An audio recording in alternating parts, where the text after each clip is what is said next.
Okay. All right. I am having a noon conversation from the Pacific coast of the United States to my friend Alberto Napolitano, the Hi. saxophonist composer in Yes. Italy. You're in, what city are you in as we speak? I am from Foggia, a town in the south of Italy. And by the way, as I mentioned earlier, I saw some wonderful images of Foggia. It's a beautiful, beautiful city. We're going to be Yes. speaking about your, is it 2018 or 2019 Stradivarius release? I couldn't quite determine. I know they were recorded, the pieces were recorded in 2018. Is recorded in 2018. Okay, and then released probably in 2019. It doesn't Exactly. matter. I just sometimes like to try as be as precise as I can. But this is a Stradivarius CD, brand new release, 2018-2019, titled Mutazioni, Hmm. Mutations. Yes. With, as I mentioned to you before we began, a stunning cover image Yes. because one is completely sucked into the image, which will be up at the Performing Arts Review with the review and our interview and everything else about how to buy the Stradivarius release. But Mutazione, and when I saw that, I knew I had to try and contact you and figure out what was going on. And this CD is extraordinary because these are composers with the exception of Georg Philippe Telemann, it's on the CD, and also the Claude Debussy saxophone. Is that's alto saxophone arrangement of Syrinx? The series, no, for soprano saxophone. Soprano, the Debussy. Oh, thank you. Um, anyway, with the exception of those two obviously very famous composers, I confess that I was not familiar with Salvatore Scerino. I hope I'm Yes, close. Sharino. Thank you. Nor Giacinto Scelsi. Chelsea. Chelsea. Yeah, very contemporary composers. We'll talk a little bit about them. Presumably, you know them or have your pals. Hmm. You are friends. With Chelsea? Okay. Uh, No, and just no, with Chelsea. I am friend with Sharino because I had the opportunity to work with him for this mutation. And with the Chelsea, is a composer of the first part of last century. Is a Italian. 1957, I think, is the date of Yes, Tre Pezzi. Yeah, yes. very, very, very clear. And I didn't have the dates in front of me, so that was kind of a dumb question. But even dumber is that I forgot to do proper introductions for everyone watching the interview. Again, this is Alberto Napolitano, Yes, saxophonist, composer. Uh, composer. Graduated with honors from the Conservatorio Giordano in Foggia, Yes, and later the Verdi Conservatorio in Milano. And at the same time, you studied composition with Ivan yes. Fedele. I hope I'm pronouncing this properly. At the Perfect. Thank you, grazie. At the Accademia Musicale Pescarese. Oof. Sì, And sì. and then with Daniele Bravi at the Conservatorio Foggia again. Yes. And of course, the list, we're not going to go on, but obviously you have a stunning career collaborating with so many musicians throughout Europe, all over the world, Argentina, and so on. I'm just kind of browsing through. And clearly, as we're going to discuss, you have a very powerful interest and expertise in contemporary music. Can I say so? Yes, I prefer to play and write contemporary music because my teacher, when I was 11, is a performer of contemporary music, and he introduced me on this kind of music. And of course, the saxophone, as you know, is an instrument that have not a classical repertoire like violin or piano, so is very used in jazz, pop or rock music, but in the classical music have not the same importance like violin, for example, because many composers like Beethoven, Mozart, Bach never wrote for the saxophone. So it's important for, I think, for a saxophonist to try to improve our repertoire with ask to the composer to write new composition to improve our repertoire. Good, and you led me into a million different questions beyond where I was about to go. But let's just deal with this a little bit of backstory. Just now, you mentioned beginning saxophone at 11. Was that what the school band, or you determined you wanted to learn the instrument?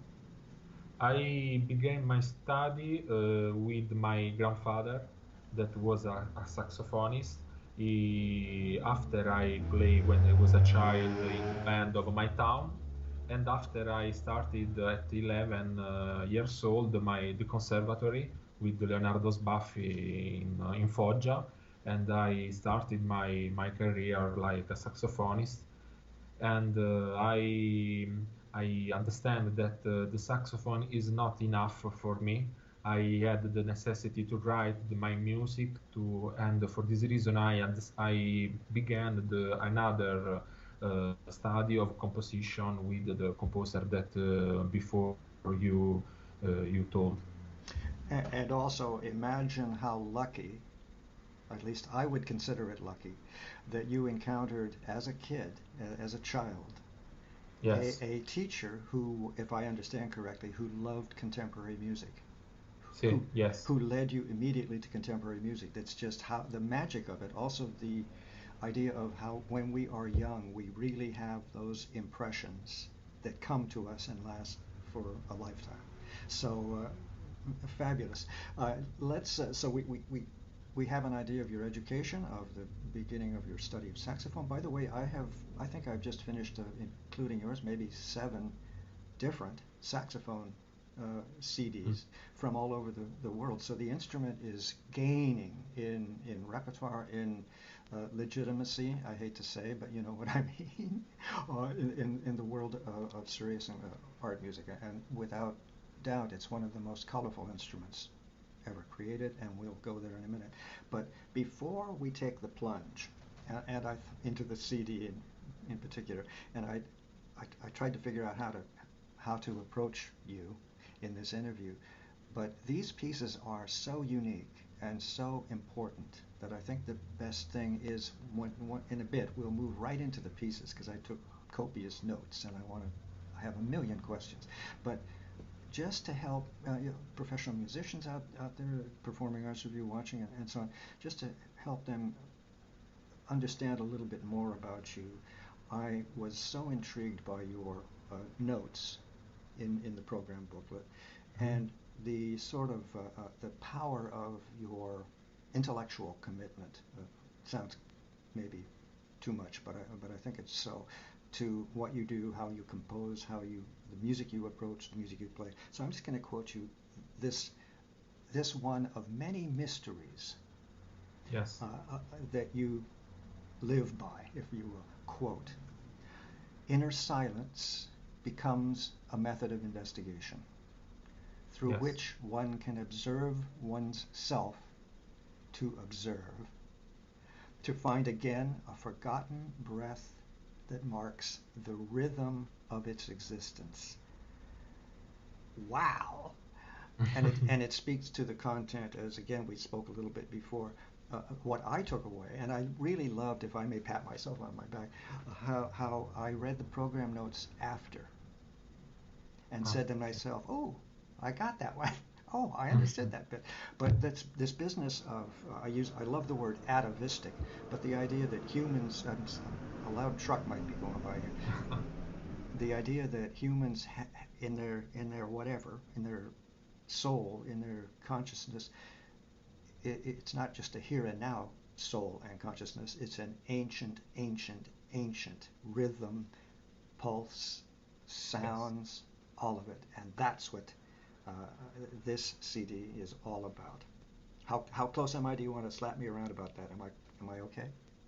Yes. Oh, you're so agreeable. Now a couple of just little quick questions. On your CD, you have done a lovely thing. You give us syrinx for a soprano saxophone. Is that just a sit down? I'm a former clarinetist, but I just wonder, is that a kind of sit down and read, or was there any kind of arranging for soprano sax that was necessary on Syrinx. Yes, There was yes, some, but not a whole yes. lot. But it comes off beautifully on the high timbre of saxophone. It's just delightful. So I wanted to ask that. And then regarding the Telemann, it's from the 12 solo flute sonatas. You Yes, play three of them. yes. I choose three of 12 fantasias. And are those fantasias? Is that arrangement is well known and performed all the time? Okay, I just needed to get my head clear about about little details. I kind of suspected so, but I just wanted to make sure that you had not maybe done some arrangement yourself of these pieces. Um, let's see. Hang on, just running through these questions here. Oh, I have just a little question. I'm kind of putting off getting down into the meat for just a second longer so that everyone can settle into saxophone. Okay, Mhm. so on the CD, alto saxophone. I mean, I know alto sax. We in music know alto saxophone, soprano saxophone. Mhm. But in listening, the sounds I was hearing, I just for the first time, stupidly, decided I wanted to ask what, because they're quite different looking as well. What is the difference between these two instruments? Is that Okay. too silly? Go. The difference is that the soprano have a different voice, more high voice, and the range of the alto saxophone is more dark. For this reason, I choose that the mutation by Scerrino is better to play to perform with the alto saxophone because these three compositions by Scerrino that are the core of the CD that are called A Laura in una lontananza, L'orologio di Bergson e Canzone di ringraziamento are written by Scerrino originally for flute, for solo flute, and after I made this transcription for saxophone, and I thought that the sound of the flute is very brilliant, and so I decided to make a new sound that is the opposite of the sound of the flute, more dark. I made the flute in sunrise and the saxophone in sunset, like the two different points of the same composition. In fact, the composition are the same. The structure, the sound are the structure is the same, but the sound of the composition is changed. For this reason, Scerrino called this project Mutazioni because it's not a simple transcription, but is more deep project. You know what? Why don't we stay there? These are the first three tracks on the CD. We're speaking now again of Salvatore Scerrino's. I hope I got that right. Born in 1947, still very much with us. At least I Yes. am still. And at three pieces, you pronounce so brilliantly, and I'll ask you to pronounce again because I couldn't possibly when we get there. But I, these were the first three tracks in Yes. my experience of Oh. you. Can you imagine how completely how my brain exploded from this I'm piece? yes, I I can understand. Let's take it movement by movement, but let me kind of throw a few things at you from my notes per movement, and then and you can clarify if you like. But just to give people an idea, it's obviously a very contemporary piece, but it's far more. By the way, and this leads me to a big question about recording it, about making this piece work. You have pictures in the CD book. I want you to speak to all of that. But what we hear, forgive me if I offend, but airy honks, low pitches, higher pitches, lots of space between between these things, and that space is so powerful, and I hear it throughout the CD. Again, this you meditate on what you have just heard almost. Fascinating inhalations, all the special, fabulous techniques that give so much unique color and mystery to this piece. That's the first of the three Scerrino pieces. Now tell me more about that first Yes. piece and the title once more. The this project began with these three pieces because I love Sciarrino's music because my teacher was the first saxophonist that played the Sciarrino music for saxophone. Sciarrino wrote the first composition for saxophone in 1999, so very late in relationship with other instrument. And but I understand that in the Sciarrino repertoire there was a lack because he never wrote a composition for solo saxophone. I think that it's important for a musician to have the possibility to play a composition for solo instrument. For example, if you imagine a violinist that play a Beethoven symphony and the same violinist that play a sonata for violin, is the same composer, but we can understand different aspects of the same composer. Sciarrino wrote, for example, the composition for 100 saxophone. Is very difficult to organize to have the possibility to play, and so I decided to create this piece for give the possibility to all saxophonists around the world to play this composition, this music that can, as you say, is very strange, is very different in relationship with the other contemporary music, because Sciarrino is very different. Is a composer that is very meditative. For to play this composition is necessary work with the instrument to search the perfect sound, the perfect silence, also of the soul. It's important to clear the mind from all problems or other aspects of the ordinary life. Is a very meditative music. It's very difficult to have the possibility to play for this composition with the correct concentration.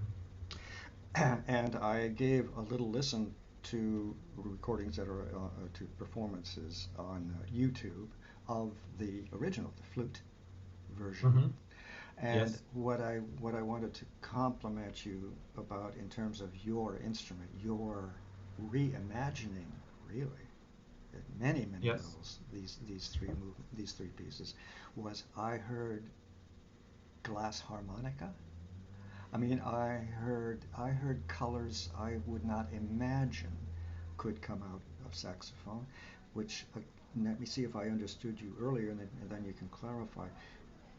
Is there something about the miking, or these aren't other tracks put together, are they, or not? Did you put together this for people to be able to study its Yes. parts? I thought I heard that, yeah, because that's what I suspected, multiple tracking. But is it also capable of being performed live? It's so Mm-hmm. complex. Yes. And is a hard job for me to create this Mm. sound, this transcription. After I went to the Sciarrino's home, I play in front of him this elaboration, this mutation, and he was very happy to hear this new version. Is a new life for this composition, because he wrote, for example, a Laura in una lontananza in the 1972, for Mm. is Mm. many years Yeah. ago, and the composition more early is the L'orologio di Bergson that he was writing in 2001, if I remember well. Aha, I thank you for that clarification. And this piece is 17 minutes long. It's a Yes. long meditation. Let me Yes. throw a couple of, and which means uh, it's could be easy to drift away as an audience, but it's absolutely not possible with this composer. I Go. I play these three composition as you. as La Laurea in Lontananza last November in Rome, in a beautiful church in the center, like Piazza Navona, and is a place very, very good for this music because the public is very fascinating, amazing from this sound. Because I play with without light, and Oh. so the people don't see me. He Mm. only listen the sound. It's very fascinating because in the church there were painted by Raffaello. Is a beautiful moment for the public, but also for me. Yeah, and the piece clearly succeeded very, very well. I love the idea of darkness because this music is so full of its own color, of its own Yes, light. Uh, Fascinating sounds, many of which we in the profession are aware of, you know, the tricks of sound. Uh, but that's why I wondered about miking because, again, you prepared this for people to study. So there was some extra electronic involvement. But the piece is let's see, I'm just these are not sounds of the saxophone. I'm just reading them. These are like electronic pulses. Occasionally, I mean, it's just magical what this yes, man is able to, Salvatore is able to do with even flute, let alone he had to have been thrilled with this again reimagining because it is so similar and so different from the original for flute, which is by itself. Those three pieces are fabulous. Canzone di ringraziamento. man. Uh, Ringraziamento. Yes, it's the last piece on this triptych, yes. and something about it being flute versions dedicated to Goffredo Petrassi, The original version, yes, for uh-huh. flute. Uh, but there's something. Oh, I think you say this. Tell me if this is from somewhere else. But you say it's a gratitude for the success of a spell, Yes, the one that changed the instrument, first the flute, and now also the saxophone, from monodic to polyphonic. Now, yes. musicians, we all know this, but I'm mystified by what you say here. Then you go on. Polyphony is no longer apparent because in some moments different emissions overlap at the same time. Everything develops in a continuous flow, alternated with subtle sounds that resonate in our imagination like an archaic song. Hello, archaic song. In other words, thank you for your program notes. They're brilliant. Would you give me an overview of what you wrote? Can you The translate? in this composition, Sciarrino tried to create to create a new kind of writing, like for example Bach made for in his prelude for cello in the first suite, where is right like a monodical line, but we have two voices that. The first is the low voices, and the second is the high voice. In this composition, there are two kind of sound. The sound is the first sound is very dark, is a continuous trill of the saxophone. The second is more high sound, and when we play, for example, in a church, the resonance of the two technique create a fusion between the two different sounds that are very clear, the high note and the low note. For this reason, we have listen these two sound like they came from the two instrument, but actually are the same instrument that play. And you have brought me right to a question, what was obvious on the CD and still mystifies, which is narrative. One instrument carrying on a conversation between its Mhm, high voice and its low voice.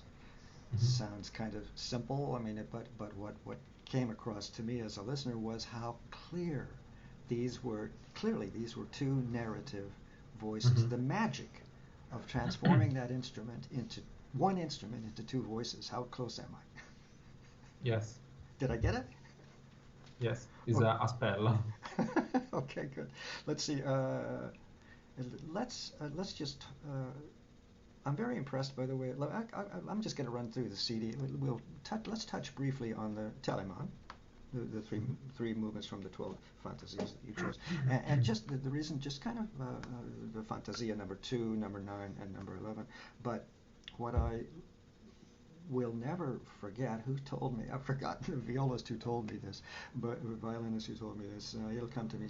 Anyway, the idea that every single note in Telemann is the same as Bach or any of the others from that period Yes. is entirely to be interpreted by the performer in entirely the performer's own instinctive manner. And that grabbed my attention right away. Your playing of the Telemann is so intuitive, but also kind of fresh and very interesting. Pardon me for the alarm there, stuff like that. It's just a wonderful interpretation. Are these pretty straightforward in terms of reading? And these are all on alto sax. These three are wonderful for musicians that want little program stuffers. Give me a little Yes. something about the Telemann. Do they fall I well? Do they fall easily on the Yes, sax? I choose Telemann because, like Scerrino and like after Debussy, is a composition made for flute and now played by saxophone. Mm-hmm. So I create this line from the past with Telemann, after with Debussy, a composer of the last century, and with a contemporary composer, with all composition before for flute and now for saxophone. So for this reason, there is the idea of mutation. My goal is to give to the public a new sound of the saxophone through contemporary music, but also with the music of the past, with composition that are wrote in a period where the saxophone were not born. Yes, Adolf had not Yes. had not become even a twinkle in somebody's eye in the period of Telemann. Uh, Thank you. That's fine. Likewise, the Debussy, the Syrinx, everyone, I think, pretty much knows Syrinx. Wonderful performance on saxophone. Comes out beautifully on soprano sax. In this case. That is soprano, right? The Debussy soprano sax. Yeah. Yes, Telemann, both Telemann and Debussy, I played with the soprano. Oh, with soprano, also the Telemann. Okay, that Yes, explains yes. that wonderful kind of brighter high register sound. Forgive me for being dumb on that one. Have we yet discussed a certain composition by Alberto Napolitano? Have we Yes. already? I guess we did Yes, at the very beginning, huh? Well, then let's. Thank you. I'm getting old, I guess. But what I want to kind of wind this down then with. By the way, the two movements. The first movement is for soprano saxophone. The second movement is yes. for alto saxophone, as apparently we discussed. But what I love the most is the way you really hint at periphery would be one word. I think I read on your program booklet something about suburbs, which is an insult. As in other words, no, something far more cosmic. I prefer periphery. Yes. Periphery of consciousness, periphery of mutation, if you will. And so I just want to, I guess if we're going to kind of wind this down, let me just review what I think is wonderful about the CD. First of all, your piece, Dalla Periferia, I hope I'm Yes. close, two movements, and as per our discussion, it's very, very, very interesting. And so for professional saxophonists, for college faculty who are looking for really fabulous new repertoire, that's the piece. And then Chelsea's the Tre Pezzi. I hope I'm Yes. doing okay from 1956 for soprano sax. It's just a fascinating, interesting piece that is not, I'm sure outside of Europe maybe is not so well known in North America, and I think it's well worth looking at. Yet another reason to have a look at this CD for everyone in the professional and amateur world, for that matter. And the Salvatore Sciarrino piece is mind-boggling, complex, fabulous, stunning, amazing, full of color, energy, imagery. Oh, and I don't know how you put it together. It's obviously very, Thank, very difficult. thank you very Um, much. what have I forgotten to ask that you're dying to tell everybody? Anything? No, I think that is clear, and I am very happy to share with you and with other people that will see this video, my work, and I very happy to improve new composer that probably other people don't know, like Shireen or like Chelsea, because they are very important composer, not only because they are an Italian composer, but because I think that they are very different from other composer, because are very interesting, and because oblige with us to think a different way to life, a life more meditative, and it's a way to think different music. Fabulous. Well said, and I think that just about does it. It's a fascinating CD. Uh, Sounds that perhaps are unimaginable in a way that one would never dream of hearing. As I mentioned, something about glass harmonica. I mean, sounds that were fabulous, just as an example. Thank you very, very much. It's getting on late, I'm sure. In Italy, saxophonist composer Alberto Napolitano, your 2018-19 Stradivarius CD Mutazioni. Yes. Hope I got that one right. I get carried away, and then my pronunciation is awful. Anyway, all of this is going to go up at Performing Arts Review. First, I'm going to put up the video interview, get that up, get the pictures up, get all that stuff going with samples from the CD and stuff. And then, as I catch up in these years of the plague, that's my latest excuse. During these months of the plague, I'm getting caught up. I'll get the written review up. And it's a great pleasure, a great pleasure for me as a professional musician to discover this fascinating new repertoire. It's fabulous. Many Thank you. thanks. Welcome. Bye bye. Bye. Arrivederci.